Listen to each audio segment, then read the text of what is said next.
Welcome back to another episode of Pause the Punch. Please like, subscribe and comment.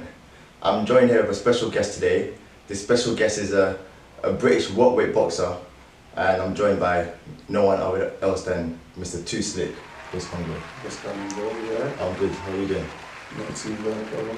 Still, Okay, so just to go straight into things, I see you stand around 6 foot tall, and I know you weigh in at about 10.5 stone. My first question is, how do you make that weight? Because you're not a small guy.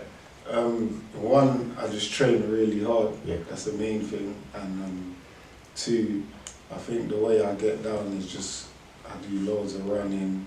I prefer when I'm in camp to go vegan, fully vegan now.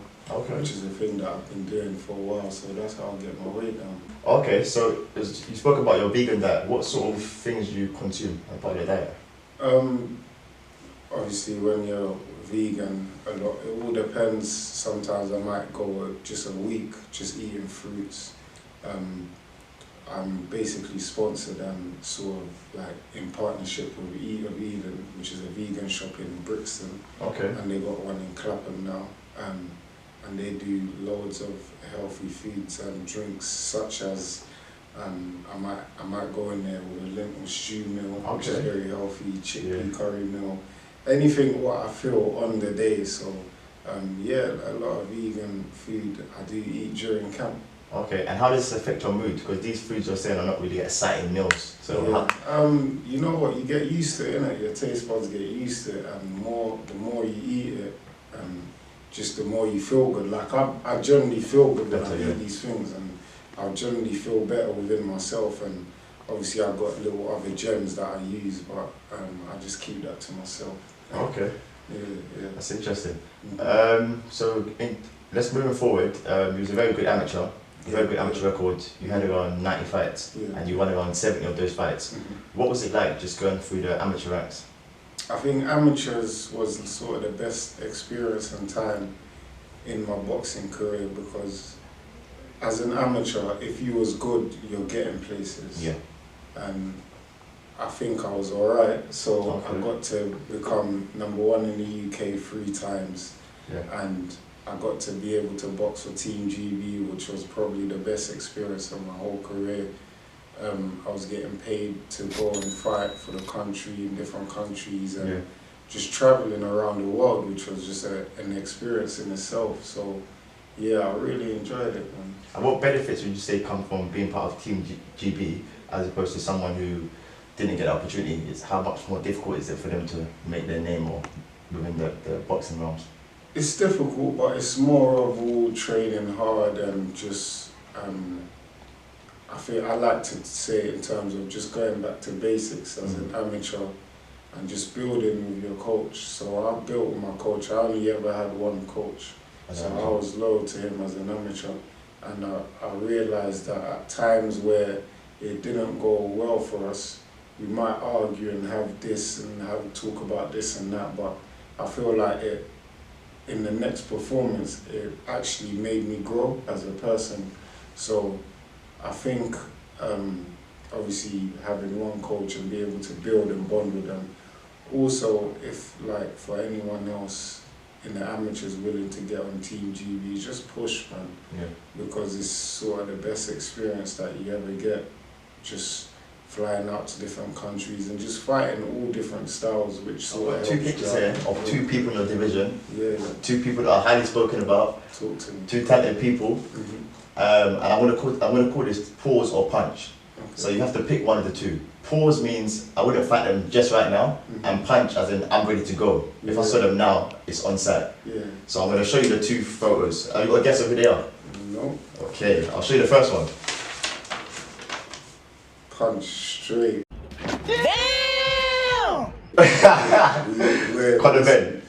That's a straight punch. Yeah. You know what? I respect him as a fighter. Yeah. But I don't think he's at that level of caliber to be stepping in the ring with someone like me.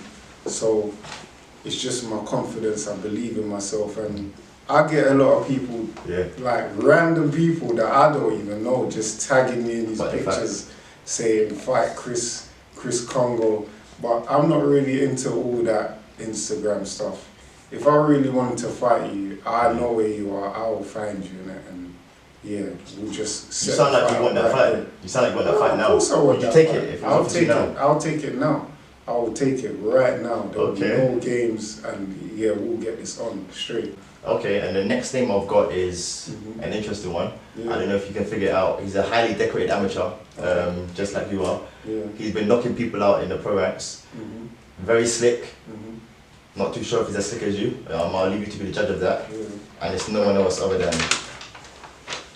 That's another fight Mr. Josh Kelly. I would take right now. He got his coach there, and we've been getting calls about sparring, but we don't really want to spar. We just want to fight.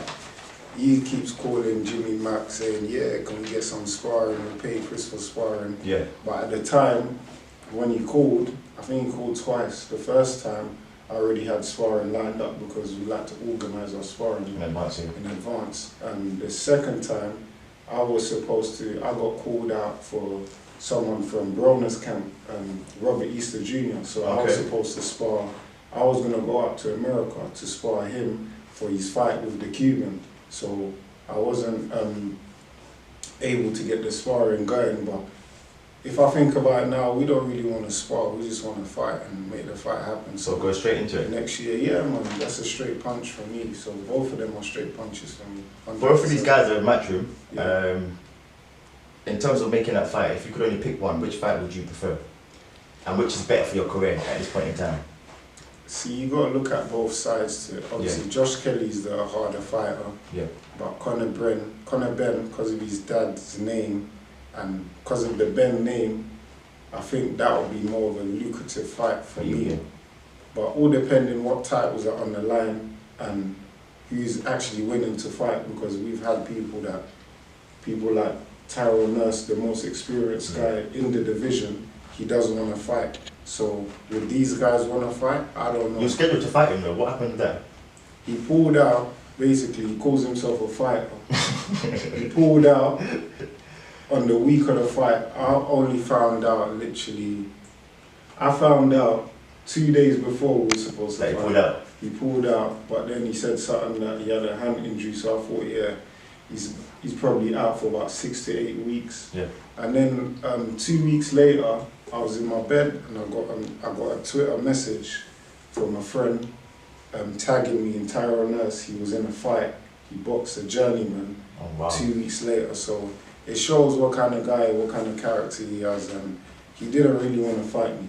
So would you fight him again, or are you not interested now? No, I'm not interested at all. If I hear Tyrell Nurse's name, please, no one talk to me about this guy.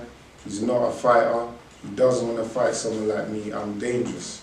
And if we was to get in the ring, he'll understand and he'll know why he pulled out twice, not once. So as we were saying, I gave you two names, Conor Ben and Josh Kelly. Pause or punch, and you have to pick one of the two. So who would you punch up right now, and who would you pause and give a little hold? Punch, and I'll pause. So you'll punch Conor Ben up now, and then you'd fight Josh Kelly in the future, I'm assuming, for a bigger fight. Yeah, 100%. In terms of sparring, you sparred some of the most elite boxers we have in this country. You sparred De Gale, you sparred Eubank. How were those spars? I mean, going into them spars, when you're sparring a guy 2-3 weight classes below, you have to be smart. It's not about going in there and trying to outmuscle a guy. And I didn't try any of them. My main thing was for me to just go there and just stick to my boxing and just learn of stuff and just learn stuff that we've been working on in the gym and just learning how to execute stuff. So me, I have a different way of thinking in sparring. Yeah.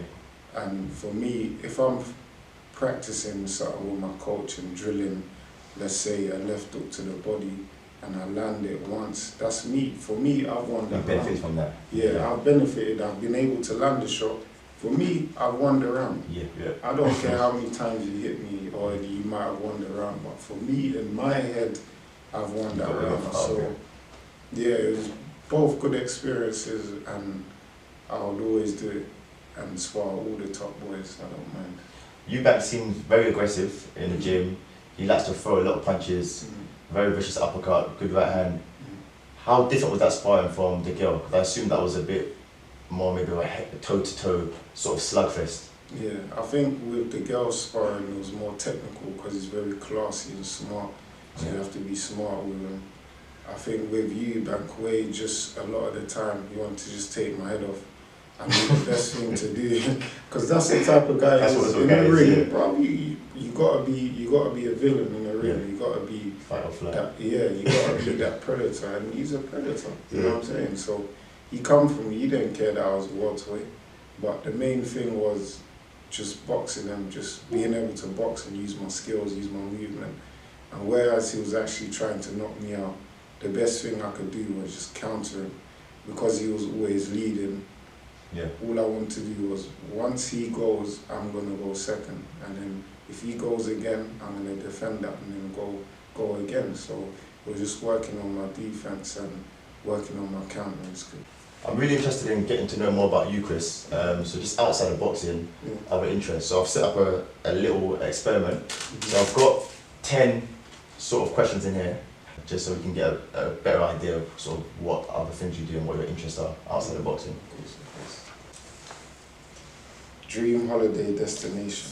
That should be an easier one. That's a good one. I think my dream holiday destination is back home to my home country, Congo. And that's your dream holiday? Yeah. Okay, that's interesting. To go back there. So that's one. Why back home and not elsewhere, somewhere else?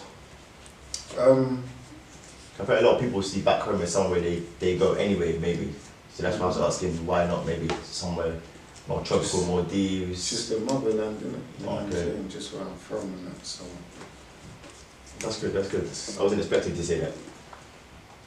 How many Question fights did it take Lomachenko to win his first world title?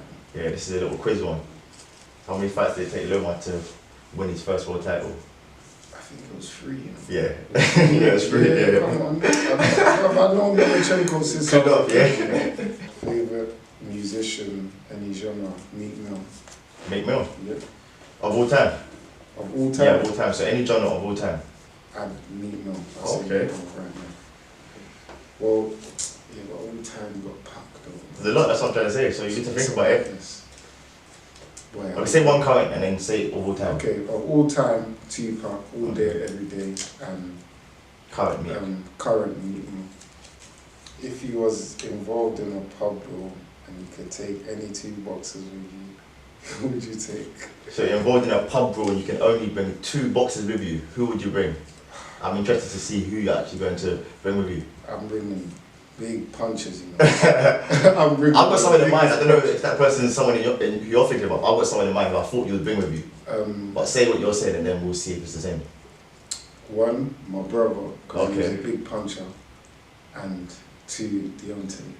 Deontay? Yeah. I thought you was going to say Dylan White in there, you know. Bro, but Deontay is the power. Dylan's my guy, but Yeah. Deontay's just got, he's different, bro. But he's a good one-punch knockout artist. But I think Dylan White would be better in a slugfest, in a He's brawl. much smarter guy. He'll mash you up and just... So someone you're very familiar with, Dylan White, Yeah. went through some controversy over the past couple of months Mhm. regarding doping, and he's now been cleared by UCAD. What's your opinion on how he was treated and how is he doing at the moment? He's doing very well now. Yeah. Obviously, he's like, it's like there's been a weight lifted off his chest. I feel like he's been reinstated by the WBC The again interim champion. as the interim champion, but I believe that he should have been Deontay Wilder's next fight. That should have been him. And yeah, I feel like he should be the one next in line for Deontay. It shouldn't be anyone else. It should be Dylan White as the next. But what I think was going to happen is they're going to upgrade whoever wins the fight with Wilder and Fury. To franchise They're champion. going to upgrade them to the franchise champion and make Dylan fight for the vacant WBC world title. And moving forward, the fight everyone's talking about, the fight I'm sure you're probably interested in understanding who wins that fight, Deontay Wilder versus Anthony Joshua. What are your thoughts on that fight and how do you think that fight unfolds, if we do ever see it? If the fight happens, all depends on, I feel like it all depends on who boxes the smartest, because they can both punch. Obviously, Deontay Wilder's got different power to Anthony Joshua. Yeah. I believe the person who's the smartest that day wins by knockout, and I don't see the fight Going the distance. going past 6 or 8. So that's my belief. If I had to pick a winner, I'll go for Anthony Joshua because he's the smarter and more technical fighter, and I believe he can win. Thank you for coming on Pause the Punch, Chris. How can we stay in contact with you? Instagram, Twitter? Yeah, I'm on Instagram and Twitter at 2SlickChris, so make sure you follow me. And I'm on Facebook and I'm on my website www.chriskongo.com. So follow us on Pause the Punch on Instagram and Twitter. Thank you for watching, and we'll be back with another episode very soon. As you've seen, we've had some spicy content today from Mr. 2Slick. There's a lot more to come. Stay tuned to Pause the Punch.